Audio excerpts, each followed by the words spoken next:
Bien, hermanos, estamos muy a gusto, contentos de compartir con ustedes en sus festejos del aniversario de Sendas de Amor. Gracias a Dios que los ha traído hasta esta altura. Y yo personalmente siento una satisfacción que han escogido un tema tan importante como es la preparación. La preparación. Me acuerdo cuando estaba estudiando en Emaús y yo me hacía la pregunta: ¿es necesario ser un tipo estudioso para ser hombre espiritual? Y yo imagino, ¿no?, esos tipos de lentes gruesos, mochilas con libros, tablet con programas de estudio bíblico, colección de certificados y diplomas. Y francamente, hermanos, yo no soy así. Yo ando con el flexómetro en el cinturón y el alicate prensa en el bolsillo y estoy haciendo trabajos y obras y estudioso, académico. Hermanos, ¿qué dice la Biblia? Como condición, la Biblia habla de la importancia de meditar.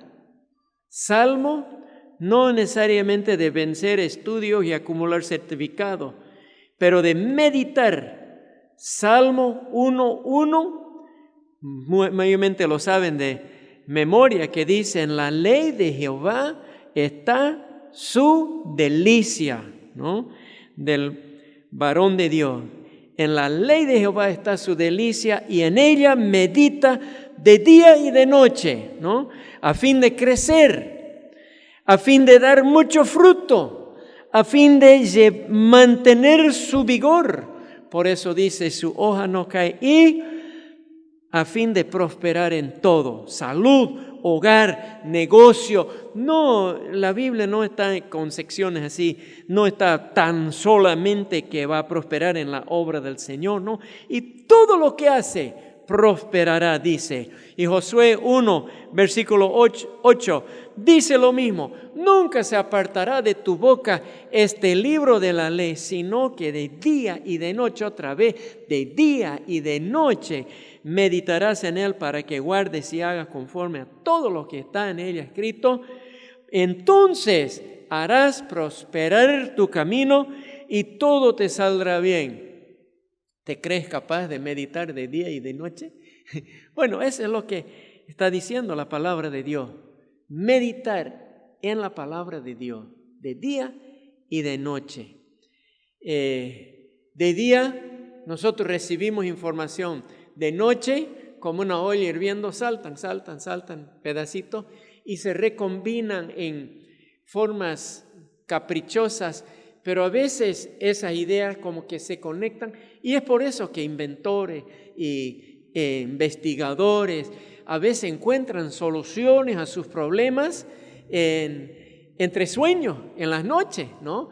Y nosotros también meditemos la palabra de Dios. Es bonito leer en una parte y también en otra parte, y también escuchar estudios bíblicos, y también la radio, BBN y esas cosas a veces se combinan y dice: ya me doy cuenta. Y uno se va dando cuenta de muchas cosas. Meditar en ella, meditar. La ciencia de la educación, hace unos años cuando yo estaba en ese baile, estaba de moda protestar grave en contra del aprendizaje memorista. Y algunos maestros reaccionaron tanto en contra del aprendizaje memorista, que al extremo ya no les exigían a los estudiantes de aprender los nombres de los países del continente y sus capitales, ni las provincias de departamentos de Bolivia y sus respectivos capitales, ni los presidentes, ni las fechas históricas, ni siquiera la tabla de multiplicación. Pues cada chico ya tiene su aparato electrónico, cualquier dato lo puede levantar con facilidad, y con son de seres muy superiores y sapientes dicen: nosotros mejor enseñaremos a pensar, como que se va a cansar la mente de cargar tantas cosas en la memoria. Nosotros mejor enseñaremos a pensar. Bueno, hermanos, les digo, la mente es como un molino que va girando. Como decía, de día y de noche hay que alimentar ese molino con, en este caso, datos, ¿no? Y si no, queda moliendo agua, como se dice, o pateando oxígeno, pero sigue girando, ¿no?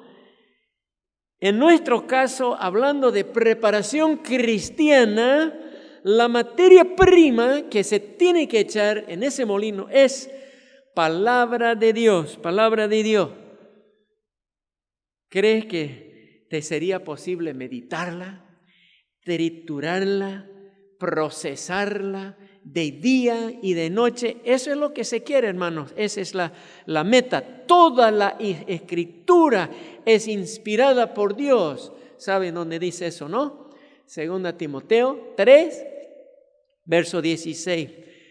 Es útil para 4 cosas: para enseñar, para redarguir, para corregir, para instruir en justicia. Quiere decir, nos saca de la duda y de la ignorancia, nos señala nuestro error, nos muestra cómo volver al buen camino y nos lleva por camino acertado. Bien, hermanos, a propósito de información, datos bíblicos, ¿no? ¿Te has preguntado alguna vez cuánto tiene que saber para ser salvo? Un niño, un viejo, un moribundo, un salvaje de la selva. ¿Cuánto tiene que saber una persona para ser salvo? Y sabe que es muy poco, ¿no? Acuérdense de Hechos 16 y verso 30 del carcelero de Filipos, que exclamó diciendo: señores, ¿qué puedo hacer para ser salvo? Y Pablo le contestó: cree en el Señor Jesucristo y serás salvo tú y tu casa. Entonces, ¿qué supo el hombre? Bueno, supo que estaba perdido, por eso pidió qué debo hacer para ser salvo. Y después, cuando Pablo le dice: cree en el Señor Jesucristo, Jesús, hombre, Cristo, el enviado de Dios, ¿no? Así que sus dos naturalezas, tiene que saber uno algo por lo mínimamente acerca del Señor Jesucristo. ¿Quién es? ¿Qué es lo que Él hizo? Y entonces, pero lo que tiene que saber uno para ser salvo no es una cantidad de cosas, libros han escrito sobre la presentación del Evangelio, pero hay personas, hay niños, tiernos niños que se convierten, hay personas de debilidad mental que se convierten. ¿Y qué es lo que saben? Bueno, muy poco. Otra pregunta: ¿cuánto tiene que saber para casarse y para ser padre? ¿Se imagina la cantidad de libros que se ha escrito sobre este tema? Como si fuera un gran misterio. Si tuvieras que leer todos los libros que han sido escritos sobre el tema, no te casarías en 100 vidas, creo. No alcanzaría el tiempo para hacer la tarea. No, bueno, cuando estuvimos de novios, yo con Caroli, hemos leído algunos libros y hemos compartido algunas charlas, ¿no? Estuvimos a distancia, ¿no? Pero agarramos el mismo libro y lo comentamos. Pero hermanos, no es tan grande el misterio para casarse. ¿Cuántos libros leyó Adán para casarse con Eva? Fue Dios quien vio y dijo: no es bueno que el hombre esté solo. Y le presentó a la mujer como la solución al problema que Dios pudo notar.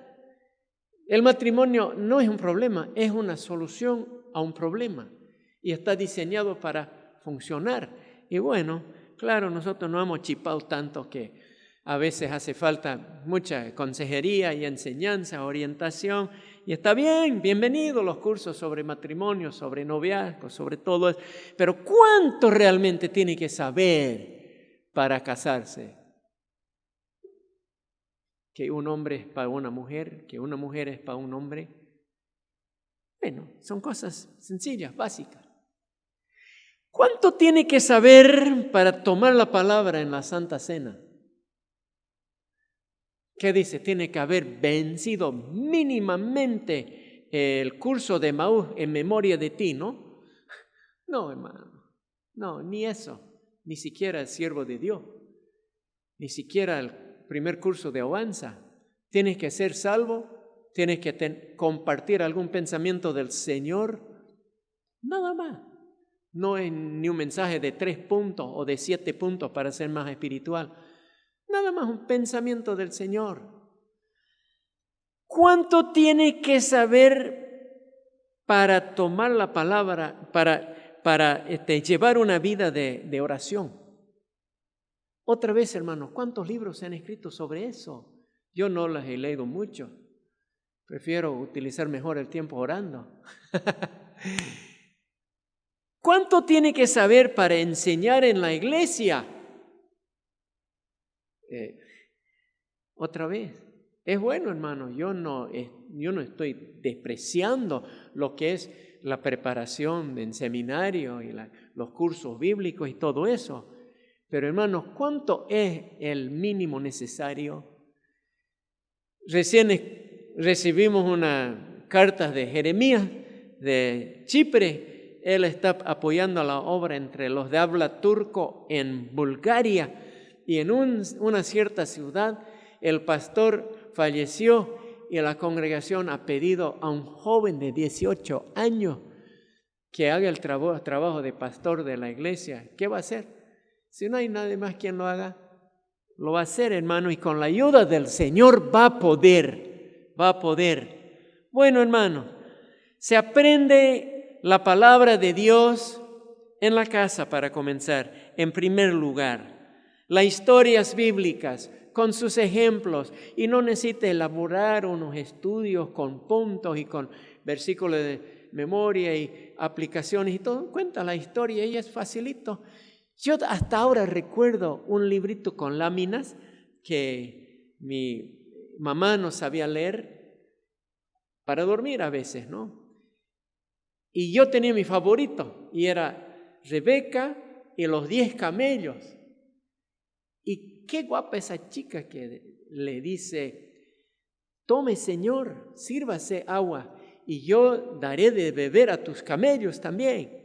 ¿Se imagina cuántos pueden tomar camellos que vienen de largo viaje a través del desierto? Esas bestias son como cisternas. Ella estaría bajando y subiendo no sé cuántas veces para llenar sus 10 camellos. Sin muchas explicaciones. Es una lección de servicio, ¿no? Y más adelante cuando le dicen: ¿irás tú con este hombre? Sí, iré. Una lección de sumisión a la voluntad de Dios. Son cosas que uno aprende en bebé, uno aprende en la casa, ¿no?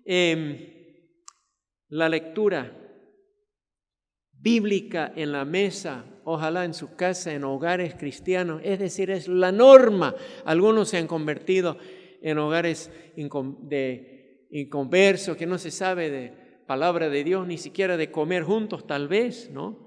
Hay algunos que también se han criado en hogares cristianos, pero son huérfanos espirituales porque cada cual come y va por su camino. Pero en un hogar cristiano normal se lee la palabra, se comparte la palabra, hay lectura bíblica en la mesa y en la noche textos y porciones de memoria y canciones.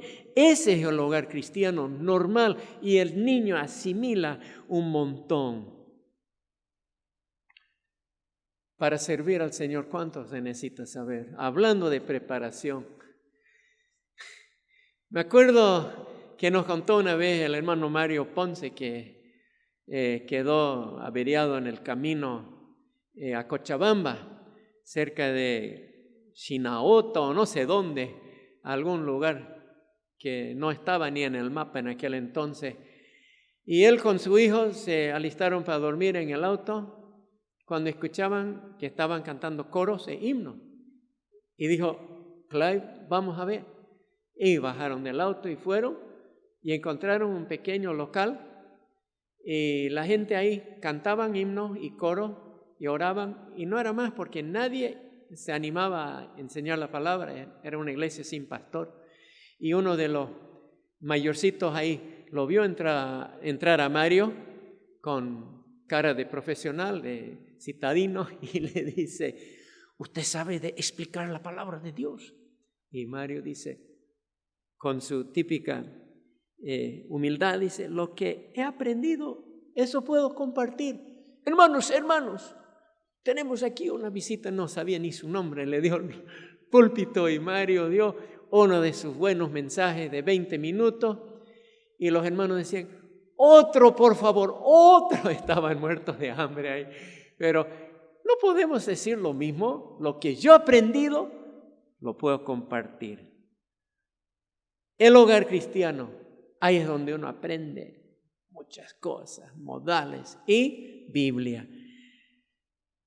En segundo lugar, hermano, y no hay cómo hacer demasiado énfasis en este punto, la asamblea local es la única escuela bíblica que recibirán en su vida la mayoría de los hermanos. Ahí, en la iglesia local, ¿no hay acaso educadores entre los ancianos y entre los maestros de escuela dominical? En 5 años se puede avanzar, se puede enseñar a través de la Biblia, ¿no? Y se debe. Hay que dosificar el tema. Los educadores saben de eso. De Génesis a Apocalipsis, dedicando por lo menos el 50% del tiempo al Nuevo Testamento, porque eso es la parte que más viene al caso para el cristiano. En lo ideal, nuestros hijos recorrerían la Biblia entera unas 3 veces antes de ir a la universidad, ¿no? ¿Sabrían qué cosa? Bueno, alístense, este es un maratón. ¿Sabrían la creación, el diluvio, la dispersión de las naciones, los patriarcas, la historia de Israel, el éxodo, la santa ley de Dios, la conquista de la tierra prometida, los jueces, los reyes, los profetas, el cautiverio babilónico, la reconstrucción, la promesa del Mesías, el nacimiento de Jesús, sus enseñanzas y sus milagros, su muerte y su resurrección, su ascensión al cielo y la venida del Espíritu Santo, la iglesia primitiva, la extensión del Evangelio, las enseñanzas apostólicas, las profecías respecto al futuro. 2 puntos. El arrebatamiento, el reino del anticristo, el derramamiento de la ira de Dios, el Armagedón, el milenio, la última revuelta encabezada por Satanás y el fin del mundo, después el juicio del gran trono blanco, los 2 destinos finales y los nuevos cielos y la nueva tierra. Esto es nada más el armazón, es el esqueleto donde se arma, donde se teje el cuerpo de la doctrina. Ya agárrense, otro maratón. El cuerpo de la doctrina, ¿cómo es Dios? ¿Quién es Cristo? ¿Qué hace el Espíritu Santo? ¿Qué es la inspiración? ¿Qué quería Dios con Israel? ¿Cuál es el uso correcto de la ley mosaica? ¿Cómo controla Dios la historia del mundo? ¿Qué es lo que hace Satanás? ¿Cuál es el significado del nacimiento virginal? ¿Cómo se cumplen profecías en la persona de Juan el Bautista y Jesús? ¿Por qué tuvo que morir el Señor Jesús? ¿Cuáles son las pruebas de su resurrección y más ampliamente, ¿qué comprueba la resurrección? Después, ¿qué está haciendo el Señor Jesucristo ahora? ¿Qué función cumple la iglesia de Cristo? Hablando de la iglesia universal, y cómo funciona una iglesia local. Hermanos, se debe impartir instrucción sobre todos estos temas en forma ordenada, no picoteando semana tras semana en temas sueltos que son tan populares, por favor, ¿no? Aunque hace falta alguna vez un tema de actualidad o de necesidad, pero hay que abarcar más que los temas favoritos. Segunda Timoteo 4:3 habla de comezón de oír. A la gente les gusta el autoanálisis. ¿Cuál es mi don? ¿Cuál es mi temperamento? ¿Cuál es la voluntad de Dios para mí?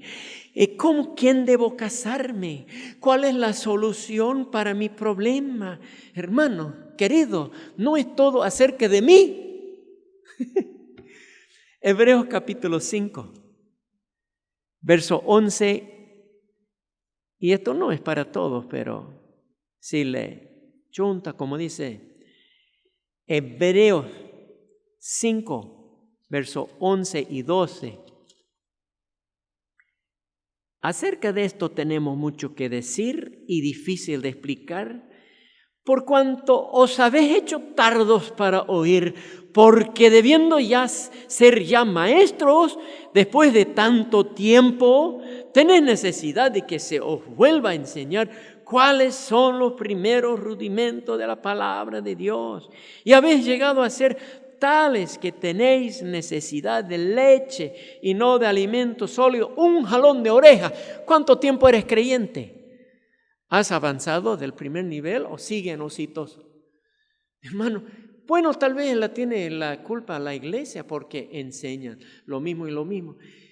Y bueno, hay un tema de discusión ahí también. ¿Por qué se llama local evangélico? Algunos piensan que el local existe para predicar el evangelio y que todas las veces hay que presentar para hacer gustar y hacer entender a los inconversos. Bíblicamente no es así. La iglesia es donde se nutre, donde se forma, donde se disipulan, donde se amonestan, donde se exhortan unos a otros. Los creyentes, el evangelismo se hace afuera. Bueno, nosotros hemos abrazado ese método de reunirlos y cazar los patos dentro de un torril, pero no es así. Hay que salir al campo. Hay que batir los montes. Bueno, esto, hermano, es un pantallazo de la preparación que se quiere lograr. Y todito el curso está en este libro, en este santo libro, para que el hombre de Dios sea perfecto. Segunda Timoteo 3:17. Para que el hombre de Dios sea perfecto, enteramente preparado para toda buena obra, de prekinder hasta avanzados cursos de posgrado. Este es el texto, ¿no? Gracias a Dios por Libopen, con sus horitas felices, sirve de instrucción. Doy gracias a Dios por Oanza, es una ayuda de ositas, chispitas y de llamas, antorchas y luego JB. Gracias a Dios. Hay buenos contenidos. Gracias a Dios por los cursos de correspondencia Emaús. Son verdaderamente una herramienta. Más de 60 títulos.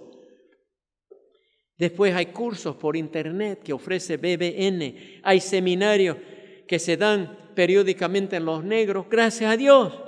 ¿Qué haríamos sin todos esos ministerios de formación? ¿Qué haríamos? No sabríamos nada, ¿no? Hermanos, la generación de misioneros que me antecedió a mí, Francisco Haggerty, Ned Mehar, los Randall, Willie Hill, fueron producto de sus respectivas asambleas de hermanos, donde recibieron la palabra y más que leche. ¿Qué les parece? Ahí es donde ellos fueron formados, aprendieron la palabra.